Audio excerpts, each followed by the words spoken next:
Estudando o Livro dos Espíritos. Um estudo sequencial da obra O Livro dos Espíritos de Allan Kardec. Essa é a nossa forma de transmitir esperança, conhecimento e alegria.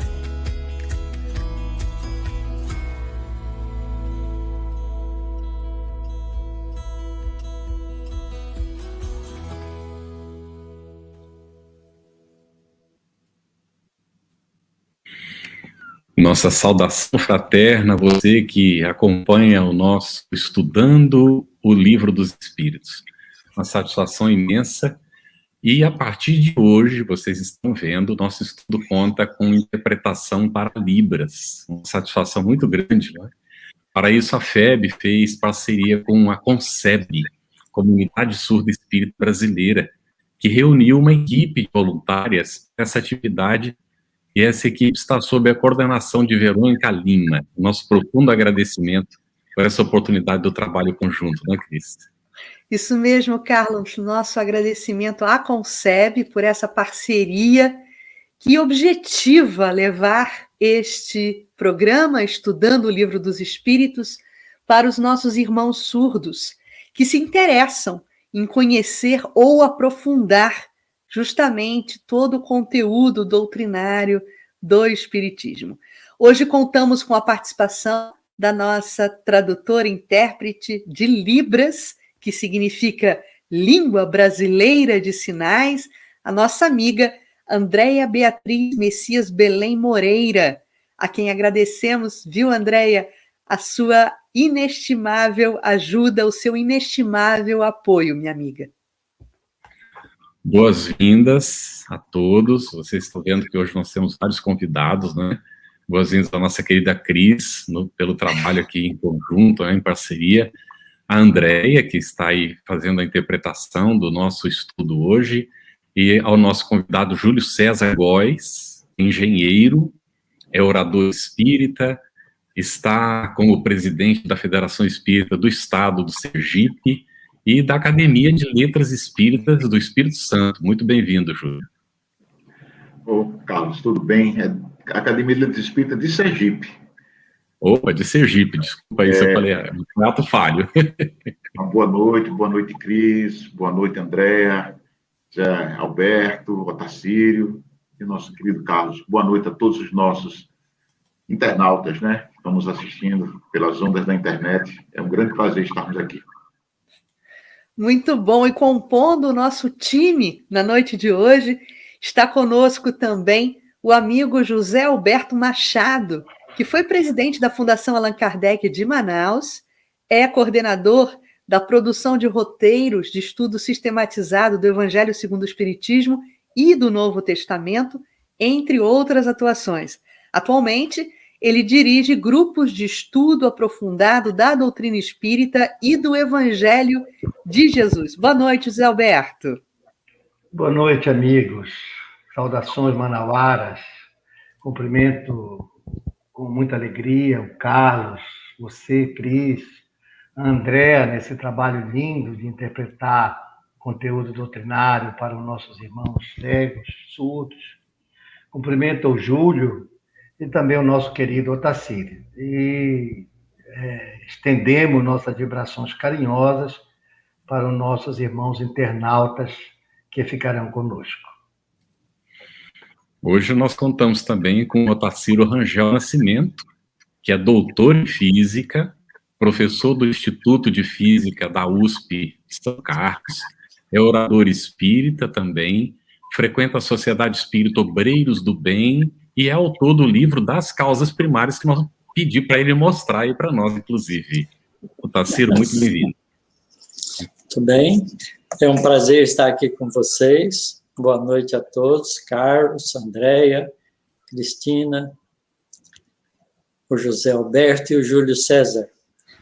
É muito bom estar com vocês aqui, formando uma equipe de trabalho, de desenvolvimento do conhecimento da doutrina espírita, a fim de que todas as pessoas possam ter cada vez mais acesso fácil ao conhecimento espiritual.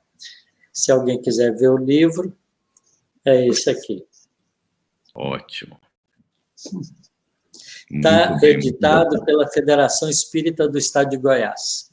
Muito bem. Editado pela FEEGO, pode procurar. Se você não sabe, procura na internet, né, colocando, você já encontra o site da FEEGO para poder comprar.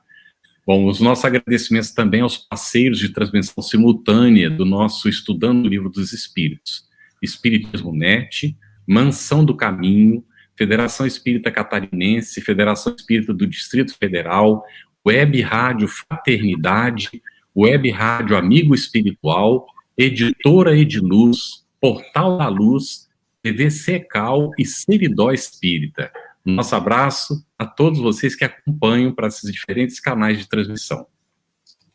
Muito bom. E começando, então, vamos adentrar aí no capítulo Conhecimento do Princípio das Coisas. A gente principia conhecendo o princípio das coisas.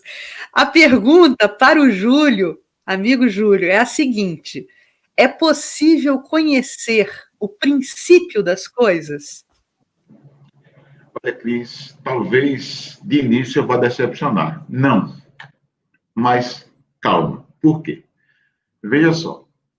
O conhecimento... Vou fazer uma analogia para tentar ficar mais fácil. Imaginemos que nós todos estivéssemos num cômodo absolutamente sem luz, escuro, e de repente todas as paredes desse cômodo elas se abrissem e nós estivéssemos no sol nordestino do meio-dia. O que iria acontecer conosco? Nós iríamos permanecer cegos, entendeu? Então, veja bem, Deus não permite que todas as coisas que seja revelado ao homem e neste mundo. Nós estamos falando da Terra. Por quê? Porque nós temos limites. Então, existem orbes, planetas, em que temos espíritos mais desenvolvidos habitando esses planetas. Claro, a construção do conhecimento nesses planetas é diferente do nosso. Então, nós vamos buscando conhecimento, mas nem tudo nós podemos ter o conhecimento pleno agora. E isso é o quê? O princípio das coisas. Nós sabemos o íntimo de cada coisa, o espírito, por exemplo, como surgiu o espírito. Não, nós não vamos conseguir saber agora. Mais tarde, lembra do que Jesus disse: vós sois deuses, né?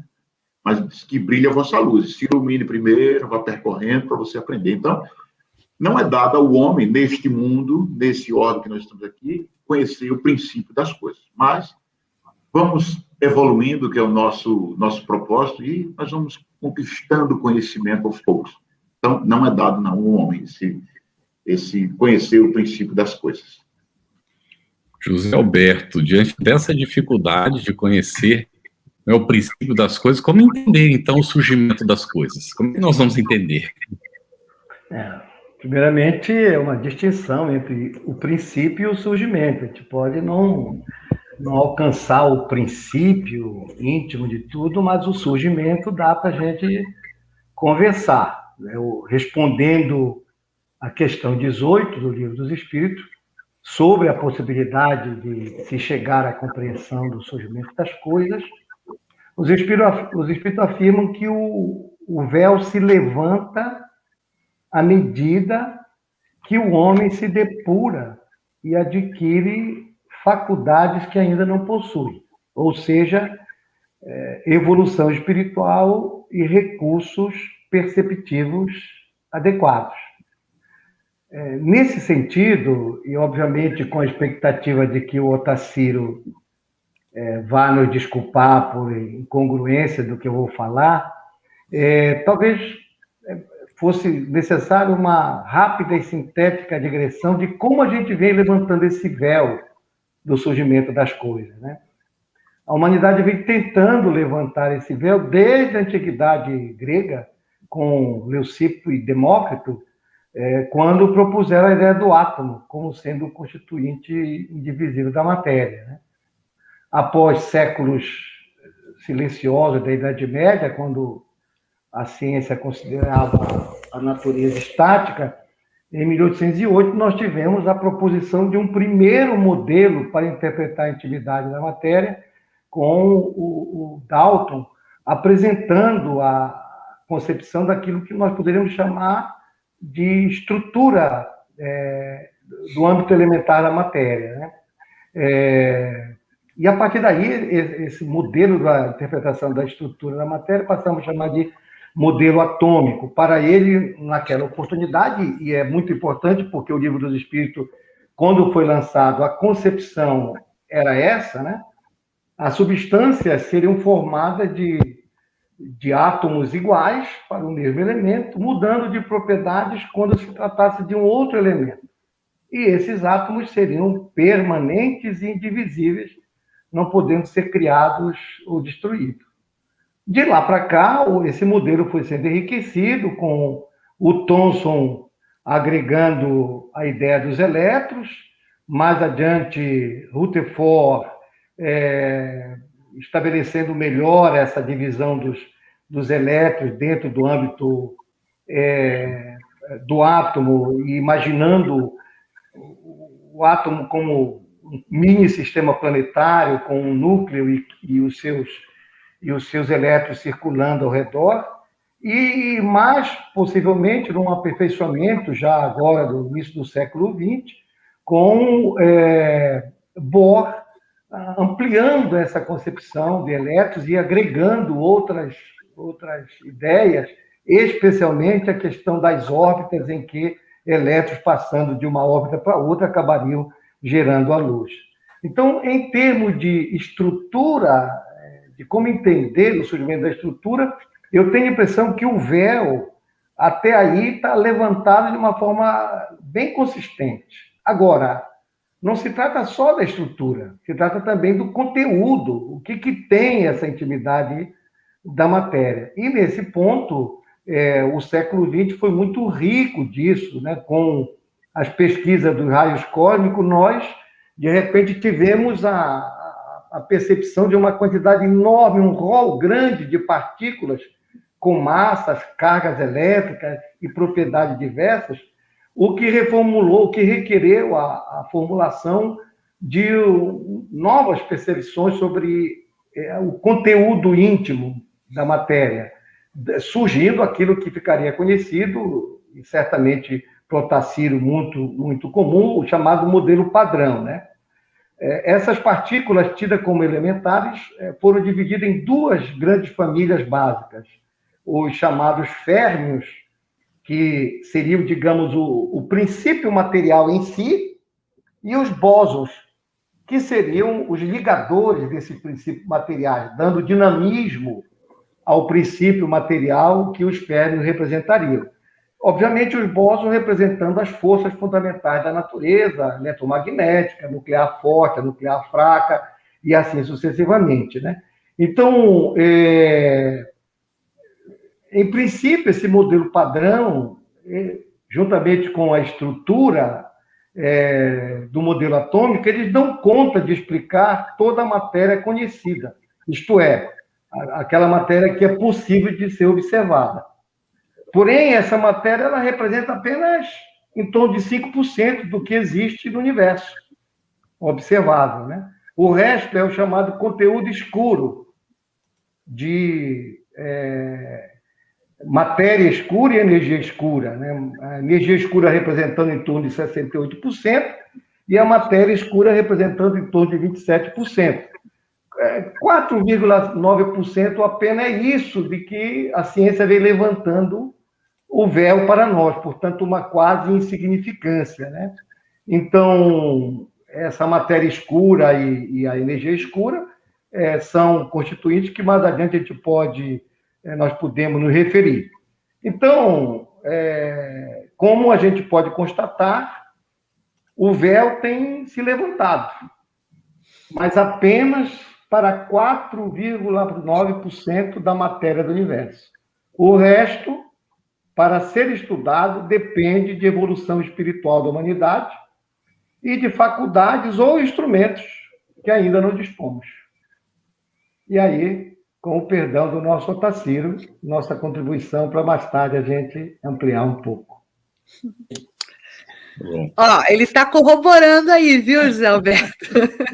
Mas a gente vai fazer uma pergunta para ele ainda. Dentro desse bloco de perguntas, né, para os internautas poderem acompanhar, a gente está analisando as questões de 17 a 20, justamente do Livro dos Espíritos, que é foco do nosso estudo. Então, Otacílio, As ciências, elas podem definir os principais elementos geradores das coisas e dos seres? Olha, aqui a gente precisa fazer uma distinção clara. Primeiro, o ser humano é um ser sensorial. Nós percebemos o nosso universo, o nosso meio, através dos nossos 5 sentidos. Com o desenvolvimento da nossa inteligência e da investigação que a gente faz das coisas que envolvem o nosso meio ambiente, nós vamos desenvolvendo conhecimento e também tecnologia. Com a tecnologia, a gente tem ampliado a nossa capacidade de observação. Por exemplo, o nosso olho só enxerga a luz visível, mas a radiação eletromagnética vai de comprimentos de onda tão longos quanto as ondas de rádio, até o extremo de comprimentos de onda extremamente curtos, a radiação gerada no núcleo dos átomos, que são as radiações gama. Então, nós vemos uma faixa muito pequena, mas com a tecnologia nós aprendemos a detectar todas essas outras radiações. Então, nós estamos tendo, através desse recurso, uma ampliação da nossa percepção. Então, essa pergunta que os espíritos fazem, se é dado ao homem, né, se Deus permite ao homem, é porque o homem não é o espírito, é o espírito encarnado. Então, ele tem um bloqueio de percepção colocada pelas limitações da matéria. Então, nós só vamos compreender melhor tudo à medida que nós formos nos libertando das sensações materiais e aprendendo a ter percepções espirituais. Então, tudo que o José disse, ele falou sobre as coisas materiais. Mas e as outras coisas? Nós vamos ter conhecimento delas também? Será que a ciência vai nos ajudar a compreender as coisas espirituais? Então, vejam que enquanto o ser humano analisa as coisas do ponto de vista sensorial, ele fica limitado a analisar as coisas materiais, que são as coisas materiais que ferem os nossos sentidos. Não é? A percepção da realidade espiritual é uma percepção diferente, que a gente não sabe ainda explicar, mas que também está presente, faz parte das coisas, não é? Que nós precisamos compreender. Então, a ciência tem um limite, enquanto o paradigma dela for a matéria. Quando o paradigma da ciência mudar para as coisas espirituais também, então ela também vai contribuir para o outro lado. Que nós temos como adiantamento uma série de conhecimentos maravilhosos dados pelos espíritos, através do Livro dos Espíritos, das obras básicas, das obras de continuação. São informações. Por exemplo, quando o André Luiz fala sobre nosso lar, e fala sobre o Parque das Águas, nós não podemos pensar que em nosso lar tem água. Porque a água é H2O, é a estrutura atômica da matéria. Lá, nosso lar é feito por um outro processo de construção psíquica, através da ação do fluido universal, que é o elemento base da criação divina. Então, aquela água é, entre aspas, é um líquido, aparentemente que flui, mas que nada tem a ver com H2O. Porque é uma cidade espiritual, não é feita com a estrutura atômica da matéria, mesmo porque, segundo os espíritos, nosso lar está a 1.000 quilômetros acima do Rio de Janeiro, da cidade do Rio de Janeiro. A 1.000 quilômetros nós não temos atmosfera nenhuma mais. Então, não tem matéria para fazer isso. Então, está feito de outra coisa. Então, a ciência vai esbarrar nessas coisas à medida que o homem mude o paradigma da ciência. Então, é claro, a ciência nos é dada, como diz o Espírito, para que a gente vá avançando. E à medida que a gente for desenvolvendo o nosso conhecimento e também esbarrando na capacidade de, mesmo no corpo físico, usar as percepções espirituais, então ele vai compreendendo coisas novas. E aí o conhecimento vai se ampliando. É natural que seja assim. Para isso é preciso que a gente se desenvolva. A gente pode pensar que o homem das cavernas tinha um corpo muito menos perceptivo do que nós hoje. Então, daqui a 10 mil anos, nós teremos um corpo com capacidade perceptiva melhor, mais capaz de perceber outras coisas. Então, nós vamos adentrando o conhecimento das coisas da natureza, que é a criação divina. Excelente, Otacílio. Veja lá, o Ricardo Mendes, às 8h10, colocou: faculdades que ainda não possuem, pode-se fazer um paralelo com a questão 10, que fala falta o sentido, não é? Nos falta o sentido para compreender a natureza íntima de Deus, não é? Tudo relacionado ao nosso desenvolvimento. O que o Otacílio acabou de dizer, não é? Responde a isso, viu, Ricardo? Que você colocou. De fato, é isso. Nos falta o sentido que nós vamos conquistando na medida que vamos evoluindo, não é isso, Otacílio? José Alberto, Júlio César, não é? Que o véu vai se desvendando à medida que o homem vai evoluindo espiritualmente, vai se depurando, na verdade, conforme ele diz, e ele adquire faculdades de perceber ou instrumentos que sejam extensão das suas faculdades. Hoje nós estamos detectando ondas gravitacionais da época do Big Bang com instrumentos que são extensão da nossa, do nossos sentidos, né? Muito bem. Na verdade, José, nós percebemos, através da nossa instrumentação, das nossas percepções, as ondas eletromagnéticas. O calor é uma manifestação das ondas eletromagnéticas. A visão, não é? Então, e a nossa tecnologia desenvolveu a capacidade de perceber infravermelho, ultravioleta, raio-x, raio gama, radiação, ondas de rádio. Nós temos os radiotelescópios que observam o universo. Mas qualquer matéria que está quente, ela irradia radiação eletromagnética. Esse é o problema da matéria escura, que você se referiu. Ela, aparentemente, é uma matéria fria, porque ela não irradia ondas eletromagnéticas. Então, nós não a percebemos através desse mecanismo, que é o grande mecanismo de observação do universo.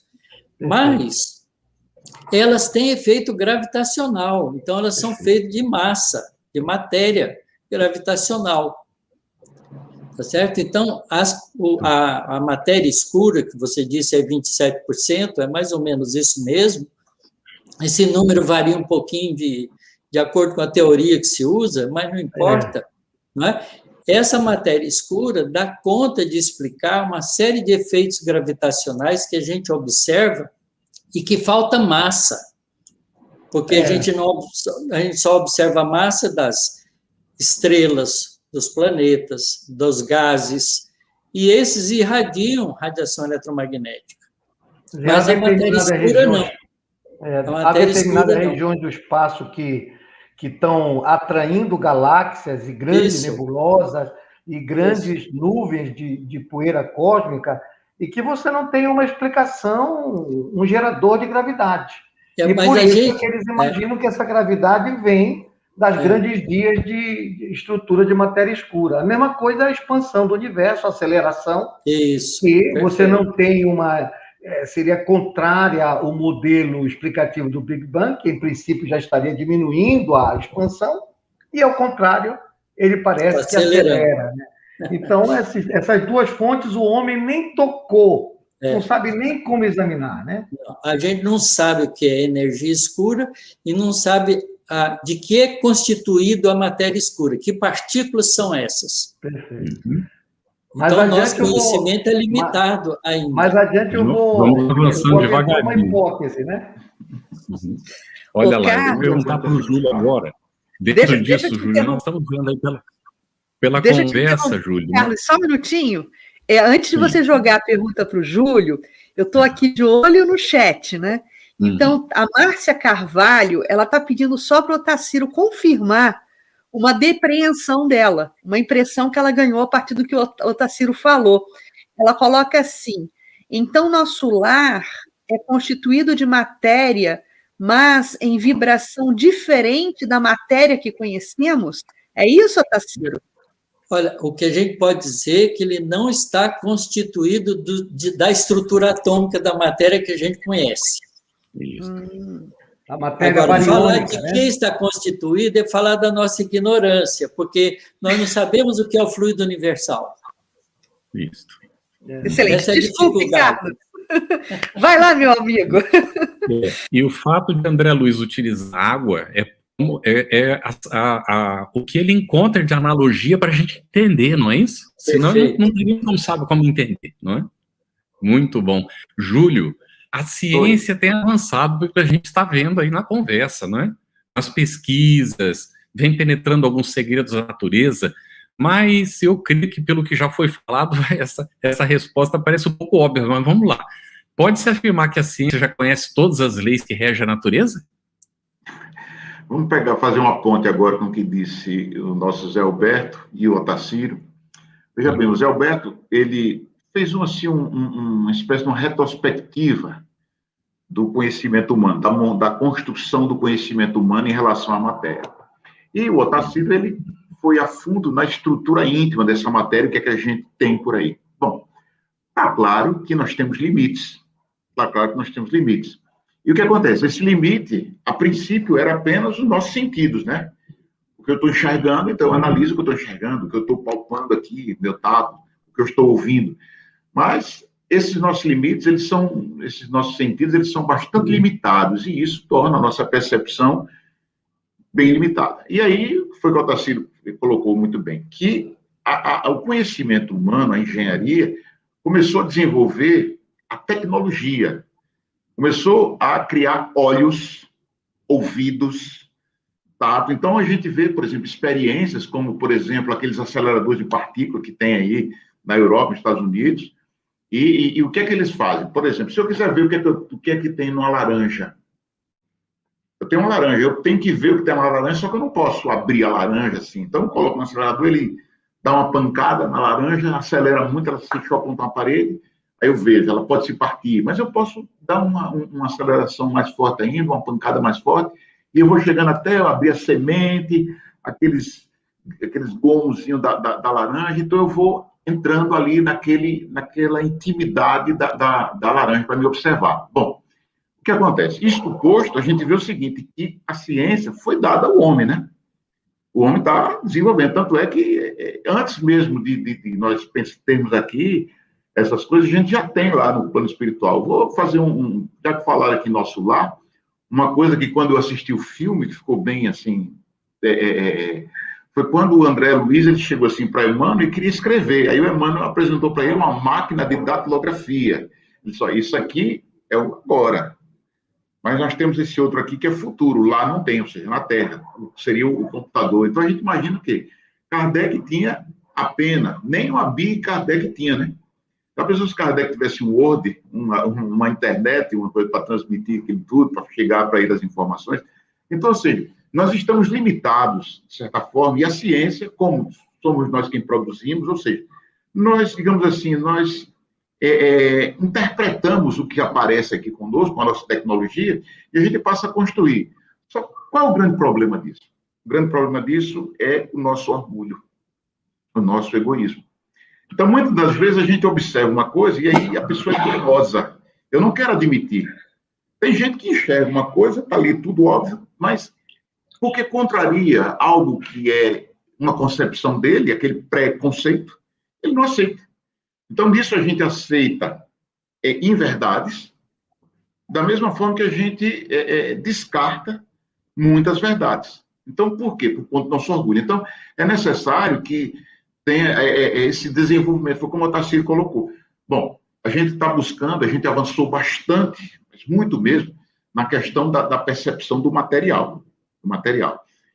Você tem uma ideia, eu venho da área de petróleo, e o que acontece? Você consegue enxergar, entre aspas, né, o que está lá nas profundezas da Terra. Você é como se você fizesse uma ultrassonografia do subsolo. E aí você detecta ali, por conta da refração do som, e a gente coloca uma vibração e as rochas respondem de maneira diferente. Então, você interpreta aquilo ali, então você diz, aqui pode ter óleo, aqui pode ter gás, tudo interpreta assim. Então, veja bem, se a gente pensar nisso, há 100 anos atrás, ninguém iria conceber isso. Nós não tínhamos instrumentos, nós não tínhamos tecnologia. Nós tínhamos a vontade, nós tínhamos algumas pessoas. Aí, o Alberto falou em Rutherford, Bohr, Max Planck, foram homens que partiram de uma imaginação. O que é isso? A espiritualização deles. A percepção. Está sendo isso bem, daqui a 10 mil anos, as nossas sensações serão totalmente diferentes. Por quê? Porque nós estaremos mais espiritualizados e menos matéria. Quando se tornar mais espírito e menos matéria, o nosso conhecimento vai junto. Vai junto. Então, o que acontece? A ciência, não é que a ciência tem limite, mas Deus, ele estabelece limites, e é aquele negócio que eu falei no início, é aquele quarto totalmente escuro e, de repente, se abre. Por que a gente não consegue ainda saber o que é que tem, como é que o mecanismo de um buraco negro? Como é que a gente vai ter conceito como antimatéria que se tem por aí? Tudo isso são coisas que a gente não consegue penetrar, por quê? Porque falta em nós ainda não a tecnologia, simplesmente, mas falta nós desenvolvermos a nossa capacidade de percepção. Porque esse aqui é o grande lance, a questão de perceber as coisas. Eu digo isso assim, quando a gente olha, por exemplo, se eu mostrar, não sei a formação de você, mas talvez eu esteja assinando. Se eu mostrar, por exemplo, uma análise extraída através dos geofones, numa prospecção de petróleo, ele vai analisar o perfil lá do terreno, vai começar a perceber alguma coisa diferente. Por quê? Por causa do olhar dele. Agora, se eu mostrar isso a uma pessoa que está no dia a dia, ele vai interpretar aquilo facilmente. É a mesma coisa, por exemplo, a gente vai para um profissional de saúde, um médico. Eu sempre costumo dar esse exemplo. Quando a gente tosse, alguém tossiu, você olha assim, está tossindo. Agora não, porque está meio complicado tossir, né, por causa dessa Covid, né? Mas quando alguém tosse, pronto. Mas para um médico, a tosse diz muito. A íris do olho diz muito. Coisa que passa despercebido para nós. Por quê? Falta o quê? A sensibilidade. E essa sensibilidade que o homem vai adquirindo, quando ele se espiritualiza, porque é essa questão do nosso lar. Talvez a coisa mais difícil que tem para se compreender essa primeira parte do Livro dos Espíritos, que a gente está tratando aqui, seja essa dificuldade, porque nós somos muito matéria. Eu tenho que pegar, eu tenho que ver, eu tenho que sentir. Então, isso impede que a gente imagine, por exemplo, essa outra dimensão. Essa outra matéria, vamos dizer assim, que não é uma matéria como a gente conhece, por isso que o Otacílio disse muito bem, poxa vida, você querer descrever nosso lar com as palavras que nós temos, e você, Carlos, colocou muito bem. André traduziu aquilo como água, ele traduziu como água. Ele deu aquela interpretação como água.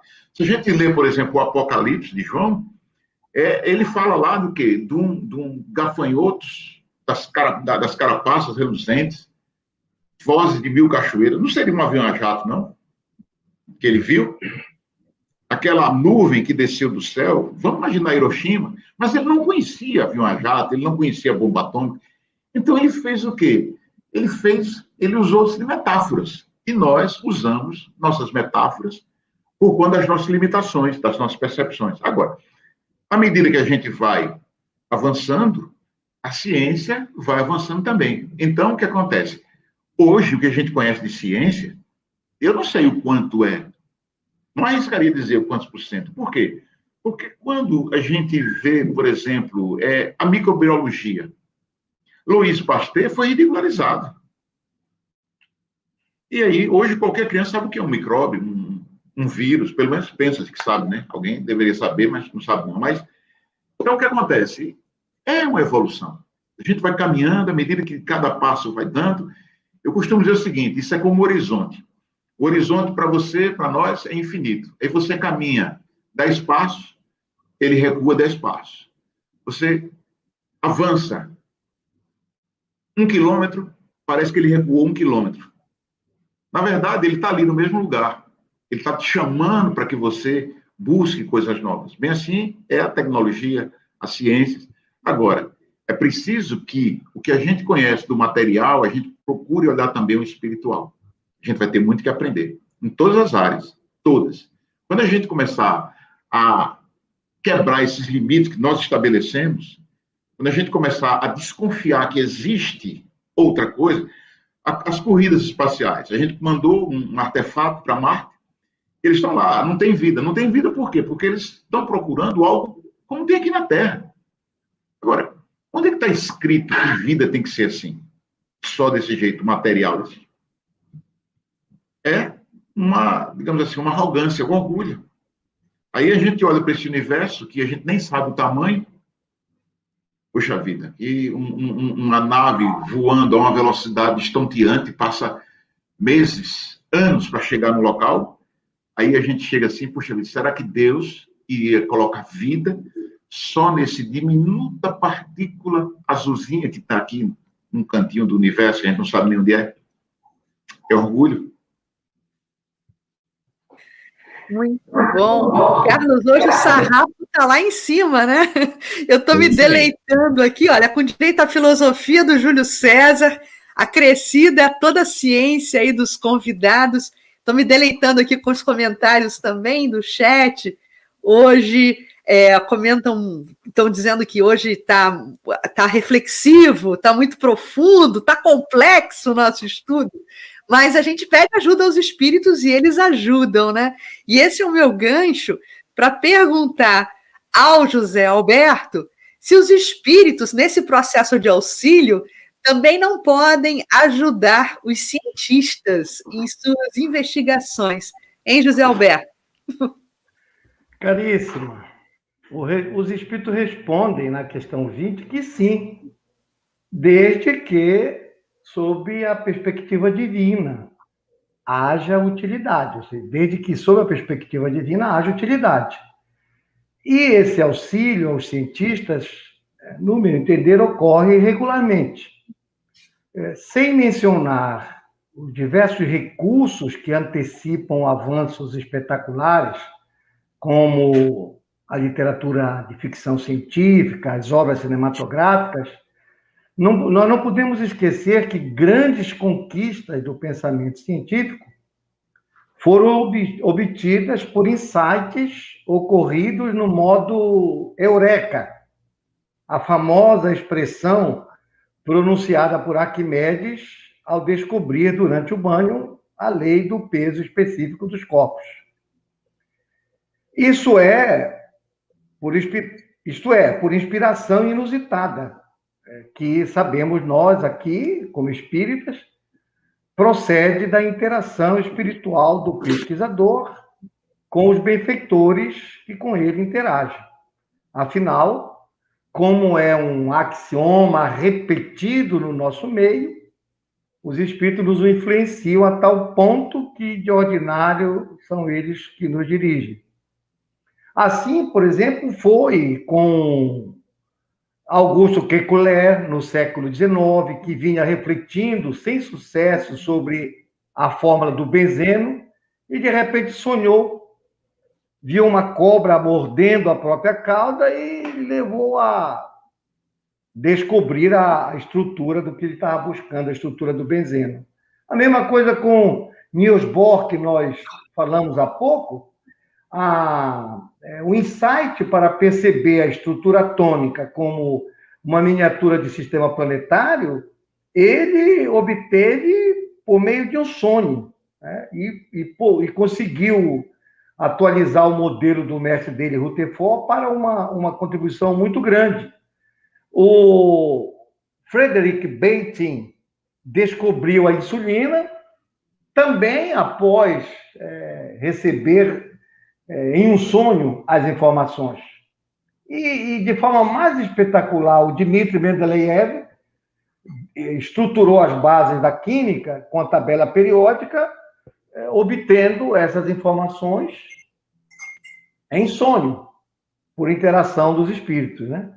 Tudo isso, no meu entender, é revelação para aquilo que o conhecimento científico vigente não conseguiu explicar ainda.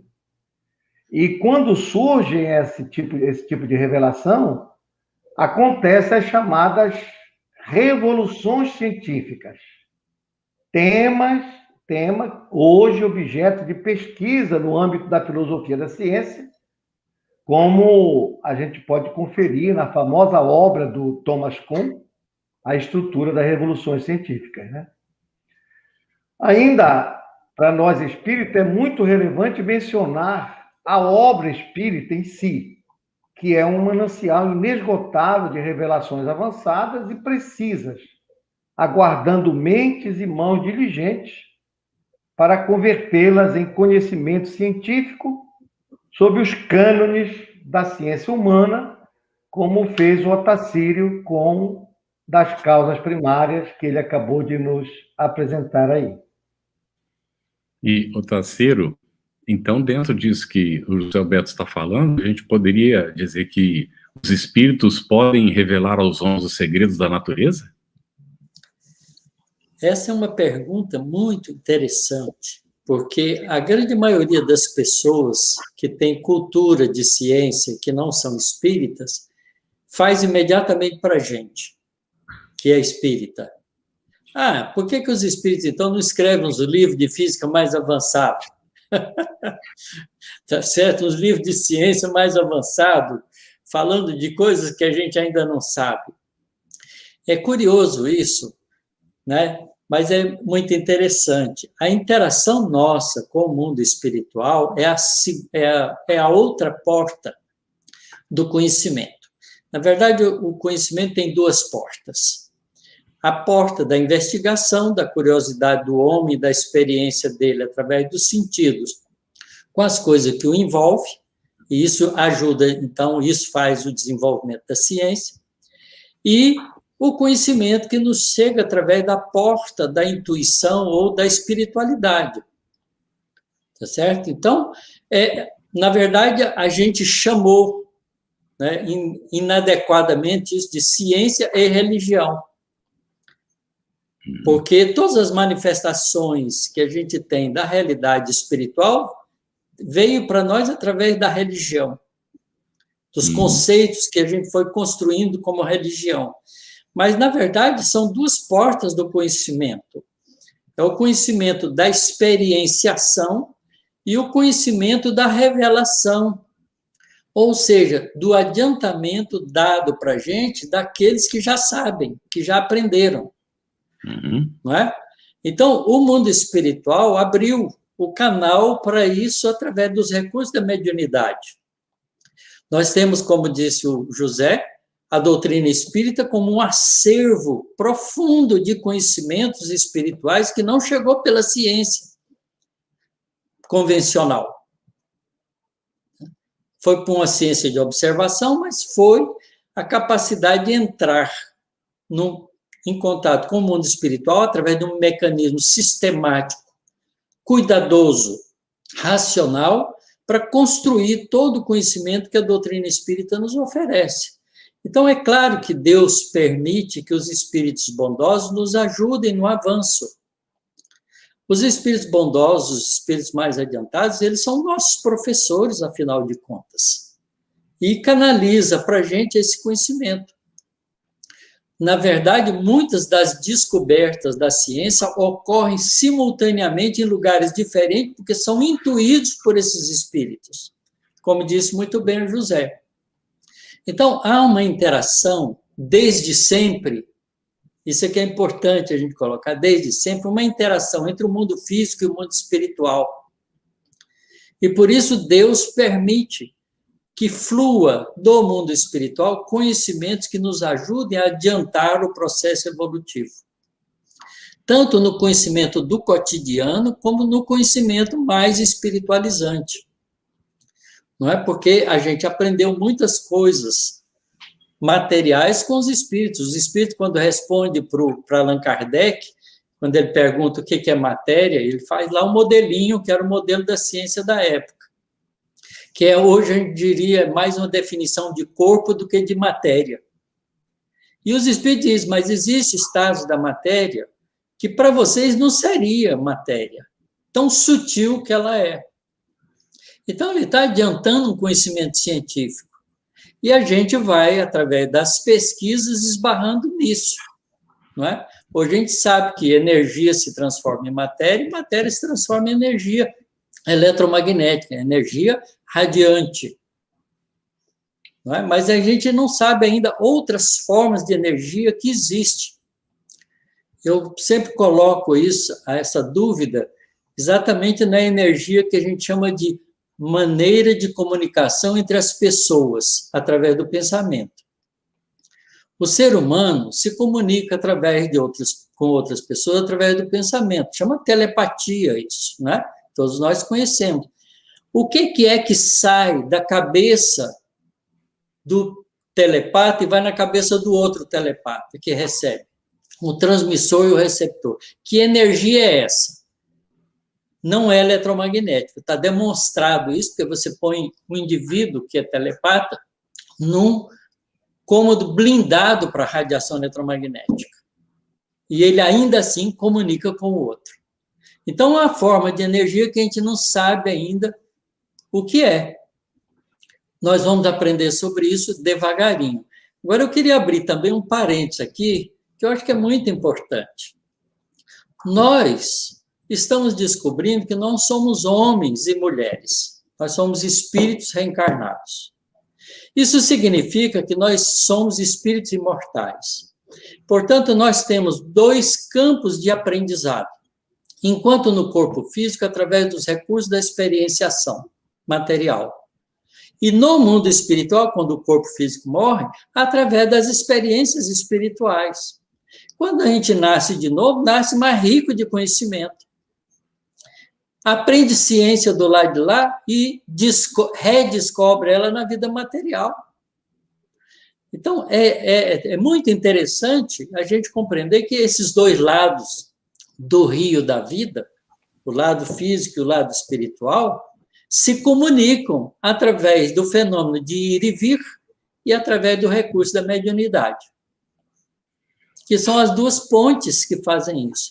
Uma ponte é transitória, que é a mediunidade, é momentânea, mas existe uma outra ponte, que é atravessar o rio, não é bem uma ponte. É um barco que nos leva do mundo físico para o mundo espiritual, a gente passa um tempo lá e pega esse barco e volta para cá. E passa um tempo aqui, né? E vai aprendendo dos dois lados, até que a gente tenha consciência plena de que a gente, estando aqui, também pode participar de lá, e estando lá também pode participar aqui. Então, integra a vida num mundo mais adiantado, um mundo de regeneração mais lá na frente, onde a gente tem plena facilidade de adquirir conhecimento mais amplo, vencendo as barreiras, limites do corpo físico, que é o que impede a gente de aprender mais depressa. Pessoal, só um momentinho, Cris. O pessoal está reclamando um pouquinho. Nós temos pessoas que não conhecem o Espiritismo, que estão nos acompanhando. Então, o pessoal está achando que está um pouco assim, profundo demais. Então, se a gente pudesse fazer a coisa mais simples, não é? Um pouco mais direta, a gente agradeceria para o entendimento do pessoal, tá bem? Acho que está muito bom, está ótimo, as explicações estão profundas, mas tem gente que não vai poder, porque não conhece o Espiritismo, estão chegando agora. E a gente está começando, a ideia não é esgotar, não é aprofundar completamente o assunto ainda, a gente tem todo o livro dos Espíritos aí pela frente, não é? Então a gente vai pedir uma contribuição para a gente, de repente, ser um pouco mais breve e, de repente, mais pontual, pode ser? Tudo bem? Por gentileza, beleza. Então, Cris, Maravilha. A gente tem perguntas do público, né? Foi perguntado ali o Adnilson, não é? Vamos ver se a gente pode atender. Isso. Aliás, a gente manda um abraço para Adnilson, nosso amigo aqui do Rio de Janeiro, grande colaborador do SERJ. Gente, vamos partir então para o assunto sobre matéria, né? E a primeira questão eu quero apresentar para o Júlio, colocando a seguinte questão. Júlio, a matéria, ela sempre existiu ou Deus a criou em algum momento? Bom, eu vou naquela. É o SDS. Sabe o que é o SDS? Só Deus sabe. Então, veja bem. Quando a gente vai para o Livro dos Espíritos, a questão número 1 pergunta o que é Deus, né? Perguntou o que é Deus. Aí é a causa primeira de todas as coisas, né? Então, tudo que existe no universo foi Deus quem criou. Agora, daí a você começar a dizer quando foi que Deus começou a fazer isso? Não dá para a gente saber. Tem coisa que não tem como a gente saber. Agora, o que a gente tem que imaginar? O seguinte, olha, Deus, ele, como disse Einstein, já que Deus não joga dados, ou seja, Deus não para um minuto, ele está sempre criando, sempre. Porque Deus é Deus, né? Então, a nossa concepção de querer descansar um pouquinho porque está cansado, isso não vale para Deus. Então, quando foi que Deus começou a criar a matéria? A gente não sabe. A gente tem que olhar para esse ponto. Olha, não cabe a gente achar que Deus vai ficar um só instante ocioso, porque aí não seria Deus. Então, não dá. A gente não sabe quando foi que a matéria começou a existir, se ela sempre existiu. Bom, Deus criou tudo. Então, a gente sabe que o princípio das coisas é Deus. Deus é a causa primária de todas as coisas. Então, ele sempre criou. Quando foi que começou, não sei. O tempo aí vai ser uma outra dimensão que a gente não sabe. Entendeu? Então, não tem como precisar uma resposta dessa.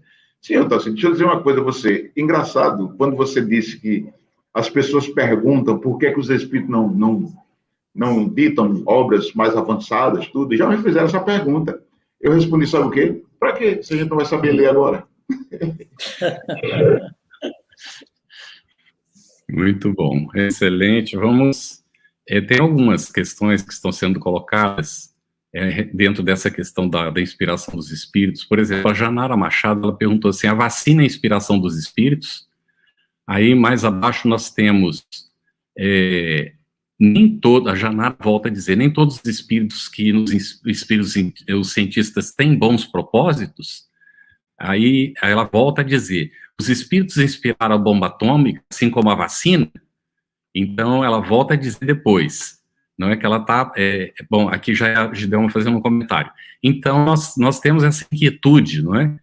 Os espíritos inspiram só coisas boas, inspiram também coisas ruins, a vacina foi inspiração, a bomba atômica foi inspiração. Aí nós perguntamos aí para... aqui seria o José Alberto agora, né? O José Alberto pode comentar um pouquinho para nós? Posso. Você tinha uma pergunta aí, você quer pelo que eu comente essa pergunta que foi feita da Janara? Isso, primeiro isso aí a gente vai depois na questão 22 do Livro dos Espíritos, pode ser? Claro. O mecanismo de inspiração do mundo espiritual vale para os bons espíritos quanto vale para os espíritos inferiores, ou seja, é uma lei universal. Os homens, como os pesquisadores com bons propósitos, vão encontrar inspiração, fontes úteis para o crescimento e para a evolução. Os que têm propósitos ruins vão encontrar fontes correlatas. E não podemos esquecer que o mundo espiritual tem uma grei de espíritos revoltados contra o Cristo, contra Deus, que lutam para obstar o progresso da Terra desde há muito tempo, chamado por André Luiz os aborrecidos da luz.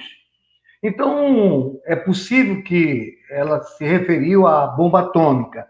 A bomba atômica é o uso que nós fizemos. Nós podemos inventar o álcool que serve para fazer asepsia, mas o homem usa para se embriagar. Nós inventamos a pólvora para, construir barragens, mas o homem usa para fazer bombas. Nós utilizamos uma faca para cortar o mato, etc., mas nós utilizamos para nos ferir uns aos outros.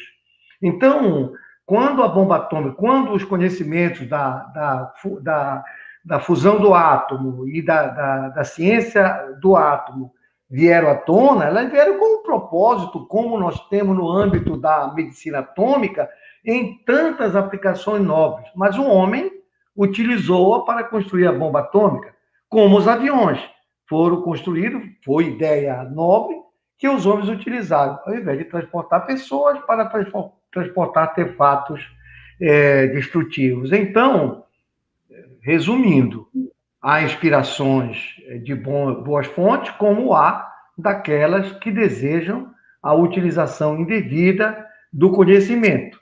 E o uso que se faz com o conhecimento que se tem, na maioria das vezes, depende da evolução espiritual dos seres para que ele dê bom uso àquilo que ele está se referindo. Ótimo. Aí, José Alberto, agora sim, agora a questão 22.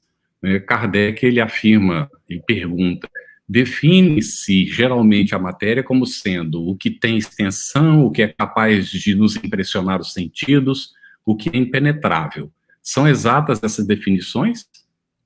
Olha, os espíritos respondem que, do ponto de vista vigente naquela época, era exata, pois que eles não falavam senão do que conheciam, como os espíritos dizem. E naquela oportunidade, o modelo atômico que era vigente era o do John Dalton, né? Apelidado de bola de bilhar, no qual as substâncias seriam formadas de átomos permanentes e indivisíveis. Só mudavam de propriedade quando mudasse o elemento químico. Porém, os espíritos aditaram para Kardec: a matéria existe em estado que vos são desconhecidos. E, de fato, o modelo padrão que nós nos referimos antes, referente ao conteúdo da matéria, revelou uma infinidade de partículas na intimidade subatômica com propriedades e funções tão inusitadas que desconcertam até mesmo os expertos mais experientes. Sempre recordando que estamos falando apenas de 4,9% de tudo que existe no universo, ou seja, uma ínfima parte da realidade.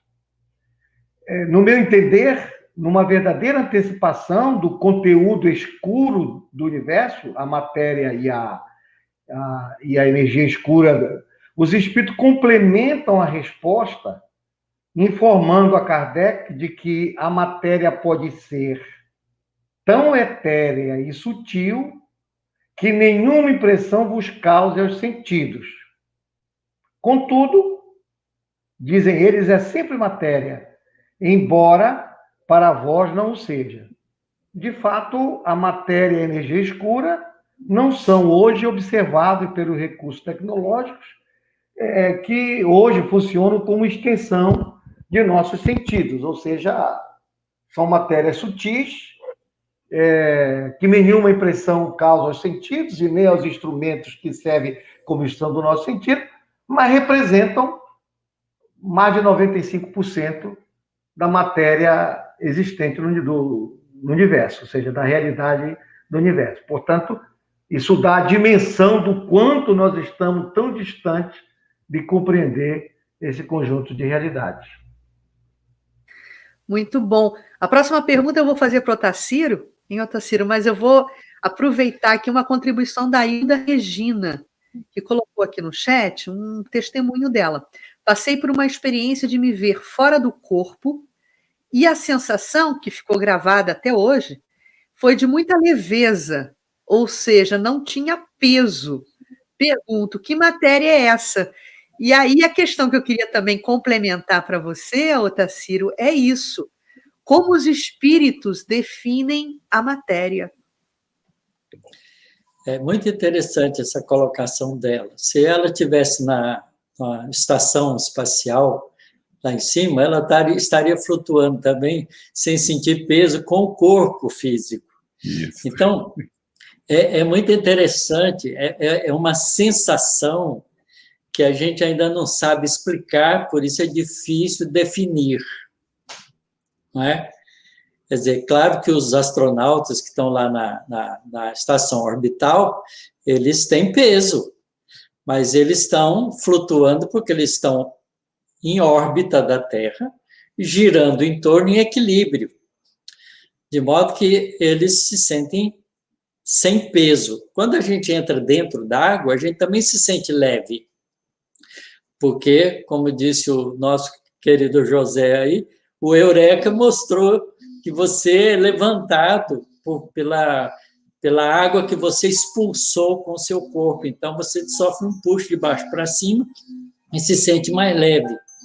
Se você tivesse a densidade da água exatamente, você podia flutuar, entrar dentro da água e ficar mergulhando sem problema nenhum. Não é? Há pessoas que têm uma densidade um pouco menor do que outros, por causa do corpo, da gordura, quantidade de ossos, flutua mais fácil do que outras. Agora, a sensação de sair do corpo é uma história diferente, não é? Porque você não sente é o seu corpo físico, então você se sente livre.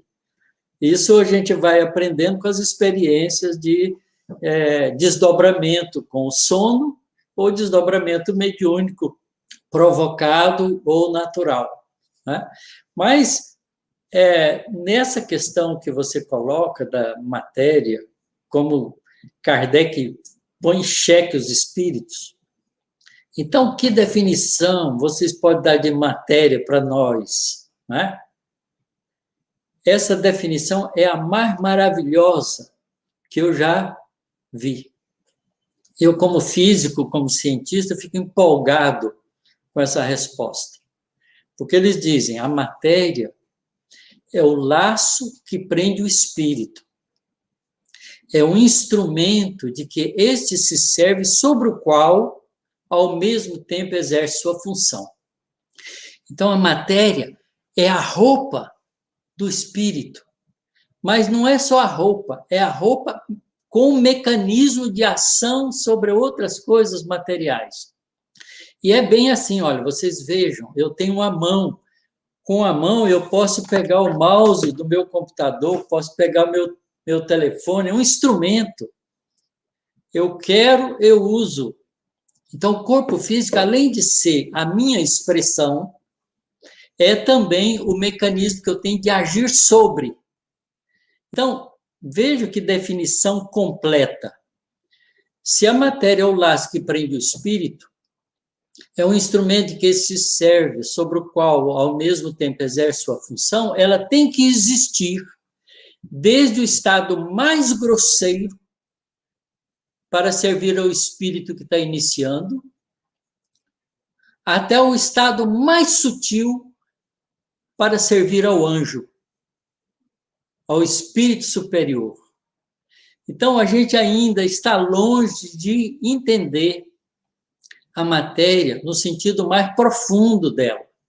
Nós estamos entendendo com a ciência a matéria que nós observamos, mas nós não temos ainda a compreensão do lado de cá dessa matéria que os espíritos utilizam para fazer o corpo espiritual dele, para fazer as colônias espirituais, para fazer as regiões de sombra, os umbrais, para operar no mundo espiritual. Tá certo? Então, veja, o espírito precisa desse instrumento para se mostrar e para agir sobre. Então, essa definição de matéria é completa, porque ela abrange da matéria mais grosseira até aquilo que é mais sutil, que a gente está longe de imaginar o que é. Eu acho ela maravilhosa. Muito bom. Júlio, nós estamos na questão 22, nós vamos dar um saltinho aí no Livro dos Espíritos, deixar 23 para um próximo estudo, e vamos para a questão 29. Mas antes de fazer essa questão, nós vamos colocar aqui o Adnilson, então, tinha colocado. Podem falar um pouco de termo quintessência? E o Natan tinha dito assim, que matéria é o ectoplasma? A pergunta 29, ela trata, a ponderabilidade é um atributo essencial da matéria? Daria para unir essas coisas numa resposta, por gentileza? Bom, vamos ver o seguinte.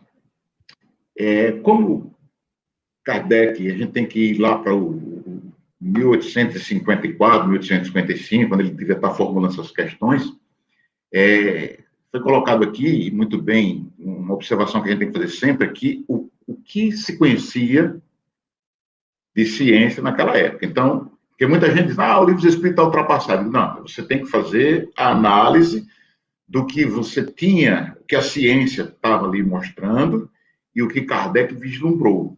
Então, alguns conceitos, aparentemente, estão ultrapassados. Por que eu digo aparentemente? Por exemplo, esse, ponderabilidade. O que é a ponderabilidade? É você medir, é você pesar uma quantidade de matéria. Muito bem. Aí, assim, para a gente, para aquela concepção de matéria, aquele conceito de matéria, sim. Porque, por exemplo, o que é que definiu matéria? Matéria é aquilo que você tem extensão, tem peso, ocupa um espaço ali, é aquilo. Quais são os estados físicos da matéria? Não tem essa pergunta? A gente dizia sempre, sólido, líquido e gasoso, não é assim que a gente aprendia? Muito bem. O que é que define o sólido, líquido e gasoso? É a aproximação das moléculas.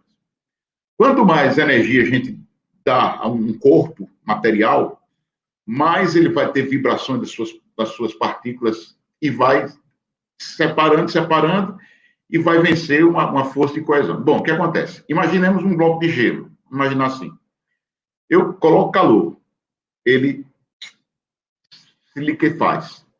Se eu continuar dando calor, ele vai vaporizar. Se eu continuar com calor, ele vai separar as moléculas, vai ficar um gás. Se eu continuar colocando energia, ele vai atingir o plasma. A gente não conhecia. Parava aí. Então, quando a gente fala em ponderabilidade para um plasma, para um gás, 1 quilo de gás, não tem como isso. Então, veja bem, é aí onde a espiritualidade respondeu. A matéria, do jeito que vocês entendem aí agora, sim, a ponderabilidade é uma propriedade essencial para a matéria. Agora, quando você parte para os fluidos, quando você parte para uma matéria quintessenciada, quando você parte para uma matéria que não é matéria como a gente imagina, que ele possa pegar, aí essa propriedade deixa de ser tão importante. Então, aí o que acontece? Você vai lá e fala-se muito na doutrina da matéria quintessenciada. É uma outra coisa, porque a matéria, teoricamente, ela não existe mais. Eu não sei como é que ficam os materialistas, porque a matéria, teoricamente, não existe mais. É energia, uma forma de energia condensada, mais ou menos condensada. E isso vai conferir a ela determinadas propriedades. Então, a gente... Pronto, o Tassilo colocou, quando perguntou sobre a questão de flutuação, a gravidade, a força gravitacional é relativa. É relativa. Newton, quando fez lá aquela atração, lei da atração universal, matéria atrai matéria, na razão direta das massas, inverso quadrado de distância, tudo bem. Então, a gente está aqui na Terra, é uma coisa. Quando eu vou para uma praia, se eu for aqui para o meu litoral aqui na Atalaia, quando eu mergulho no Oceano Atlântico aqui na frente, eu vou me sentir mais leve. Se eu for para outro planeta, na Lua, a gente viu lá aquela cena clássica lá do Armstrong pulando assim, dando saltos bem altos assim, com bastante leveza. Então, é a relatividade dos conceitos que nós temos. Essa relatividade está intimamente ligada à nossa capacidade de observação. Então, a ponderabilidade é um atributo essencial da matéria? Sim, como a gente vê matéria. Sólido, líquido, gasoso. Agora, quando a gente parte para outras observações, aí esse conceito deixa de ter tanta importância. Muito bom. José Alberto, vamos pular aqui agora para a questão 30, mas antes de você comentá-la, eu estou lendo aqui uma observação da Alessandra de Paula. Qual a diferença entre fluido vital e ectoplasma? É só para dizer para os nossos amigos internautas que nós queremos ficar juntinho de vocês por muito tempo. Então, ao longo do estudo continuado do Livro dos Espíritos, a gente vai se deter em detalhes sobre a questão dos fluidos, sobre a questão da ectoplasmia, do ectoplasma, das propriedades da matéria. Tudo isso vai ser desdobrado lá na frente e a gente vai encontrar vocês nesse momento, viu? Não se aflijam, porque hoje a gente está dando só um pontapé inicial e estamos tratando da matéria agora, mas tudo isso vai ser tratado mais adiante. E sobre isso, eu queria te perguntar, a matéria, ela é formada de um só ou de muitos elementos? Do ponto de vista do conhecimento humano, nós já tivemos a oportunidade antes de comentar que, em termos de estrutura, as instâncias reconhecidas são aquelas do modelo atômico do Bohr, que apresenta o átomo como formado por um núcleo, com prótons e nêutrons, e por elétrons orbitando esse núcleo. Porém, do ponto de vista de conteúdo, há mais de 3 dezenas de subpartículas, cujas principais famílias, que nós já nos referimos antes também, são os férmions, que engendram o princípio material, e os bósons, né? Que são as forças na natureza que ligam esses princípios materiais para ganharem dinamismo, né?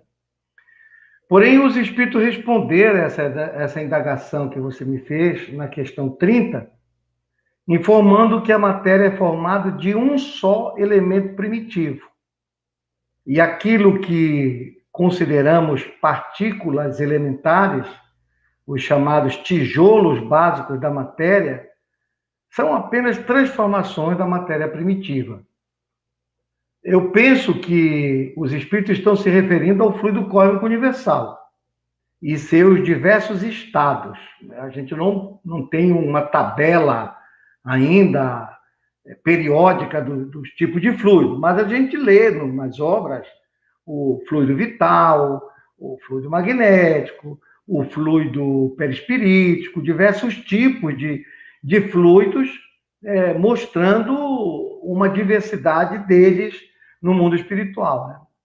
Uma das propostas no meios acadêmicos para unificar aquilo que nós falamos antes, o entendimento do que seria matéria e energia escura, consideram, aliás, é uma das ideias mais discutidas, o Otacílio pode depois complementar, a ideia da quarta essência, que postula a existência de uma forma de energia conhecida como gás de Chaplingham, que seria responsável pelos efeitos das duas componentes escuras.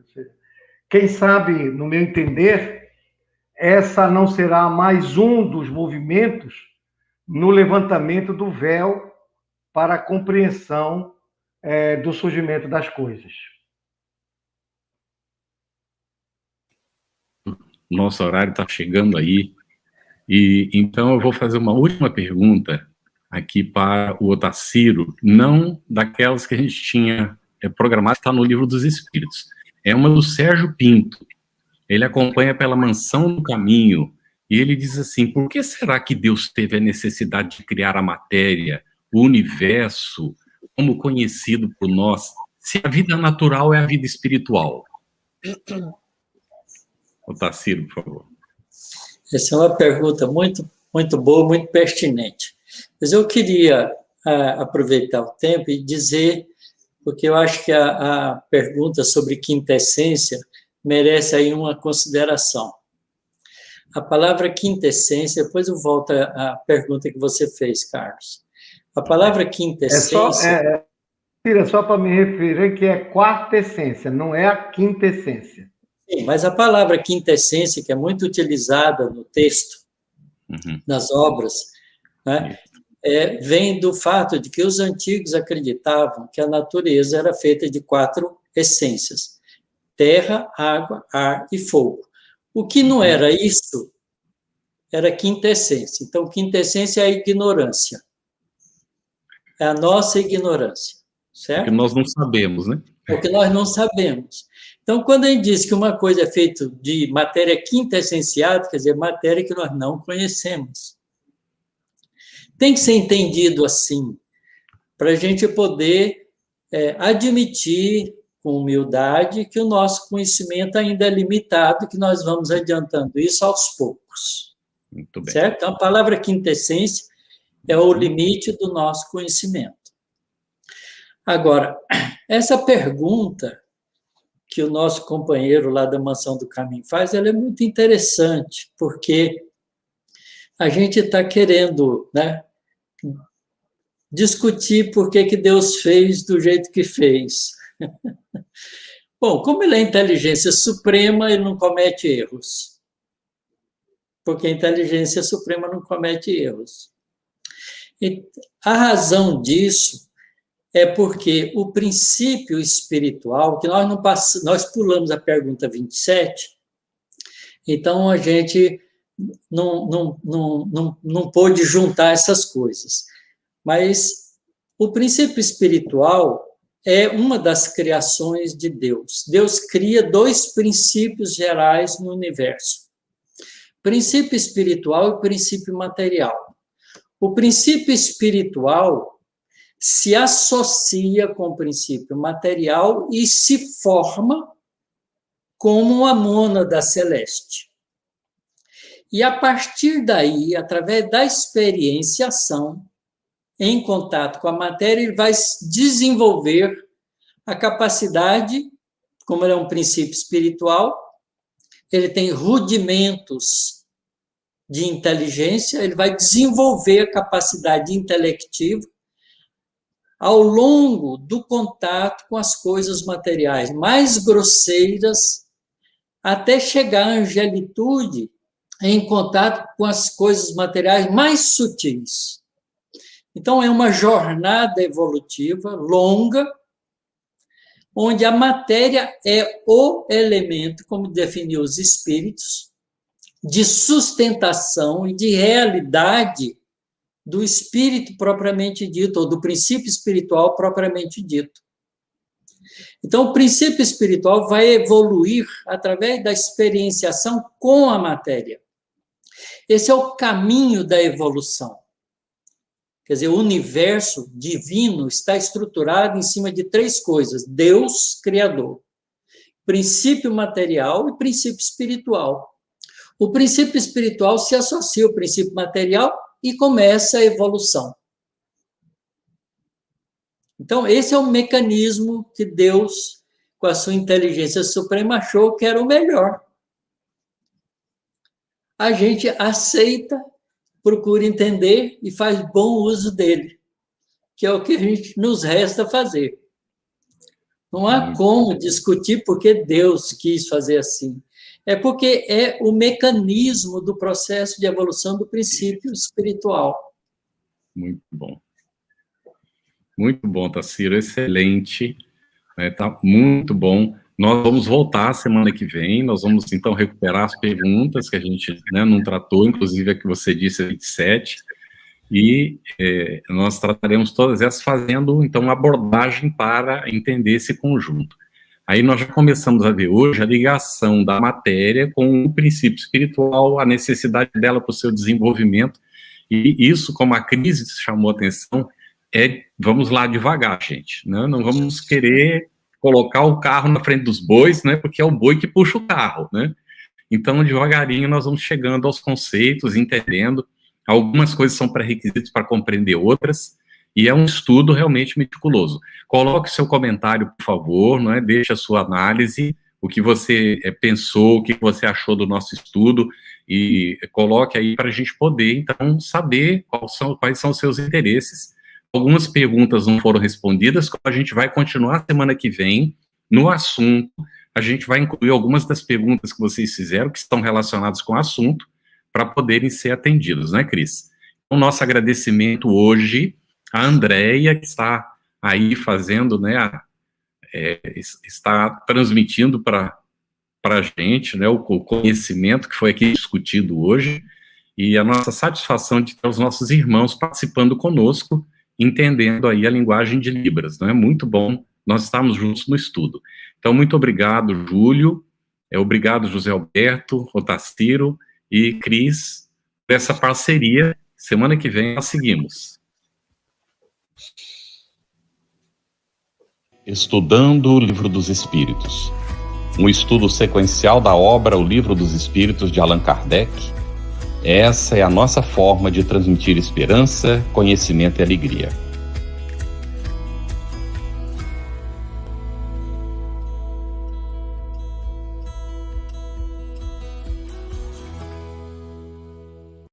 Aproveitando a minha expressão de gratidão, dizer que tu continues a participar, colaborando tanto quanto possível, para que esta proposta de amor e de paz continue a celebrar a vida por mais longos anos, porque a necessidade do mundo é impiedosa, crescente.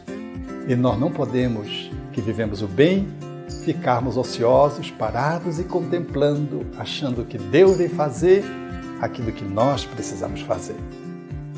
Minha gratidão, o meu abraço e o meu terno convite para que continuemos juntos com a FEB TV no ar, brilhando luz.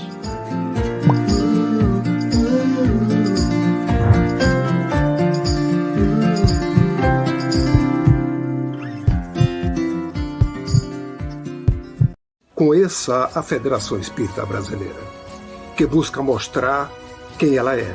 O trabalho realizado por meio desta instituição centenária, trazendo você para dentro da nossa casa. Como surgiu a Federação Espírita Brasileira? De Augusto Elias, o seu fundador, aos dias de hoje, o que ocorreu? Quem foram e quem são os vultos que fizeram e fazem parte desta história? Qual a relação de nomes como Chico Xavier, Bezerra de Menezes e Ivone Pereira com esta instituição? Qual a sua missão? Como ela atua na formação do homem de bem? Apresentaremos a Federação Espírita Brasileira em formato dinâmico com vídeos, depoimentos, postagens históricas, áudios. Conheça e faça parte desta família.